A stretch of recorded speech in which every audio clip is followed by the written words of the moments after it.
बिस्मिल्लाहिर्रहमानिर्रहीम इय्याका नअबुदु व इय्याका नस्तईन। मैं तमाम पाकिस्तानियों से मुखातिब हूँ। कल इंशाअल्लाह जुमे के दिन जुमे की नमाज के बाद पूरे पाकिस्तान में इंशाअल्लाह 18 अक्टूबर को हर ज़िले के अंदर, हर शहर के अंदर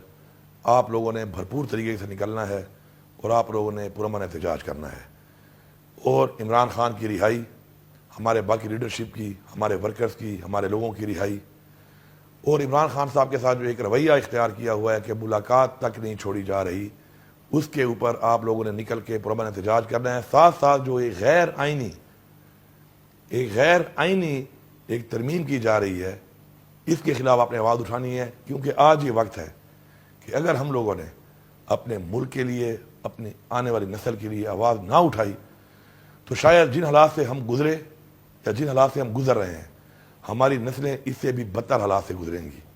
मैं तमाम उन लोगों को ये मैसेज दे रहा हूँ कि जो इस वक्त फैसले कर रहे हैं कि मेहरबानी करके ऐसे फैसले ना करें जो इस मुल्क की आवाम की मफाद में नहीं है, जो पाकिस्तान के मफाद में नहीं है। आप जवाबदेह हैं, इन फैसलों का आपको जवाब देना पड़ेगा, और इन फैसलों से जो भी नुकसानात हो रहे हैं, चाहे वो आवाम को हो रहे हैं, चाहे वो पाकिस्तान को हो रहे हैं, तो उसकी जिम्मेदारी आप पे आयद होगी। इंशाअल्लाह हम हक के साथ, सच के साथ, अपनी हकीकी आज़ादी के साथ, अपने आइन के तहफ़्फ़ुज़ के लिए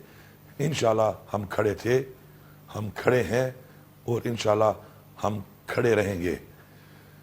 मैं आप सबको एक दफ़ा फिर भरपूर तरीके से पूरे पाकिस्तान के अंदर हर शहर में पुरअमन तरीके से निकल के इस एहतजाज के लिए पुरज़ोर अपील कर रहा हूँ, और मुझे पूरा यकीन है इंशाअल्लाह कि आपने भरपूर तरीके से पाकिस्तान और पूरी दुनिया को ये पैगाम देना है कि आप एक ज़िंदा कौम है, आप आज़ाद हैं इंशाअल्लाह, और अपने हक़ के लिए आप खड़े हैं। आपका शुक्रिया।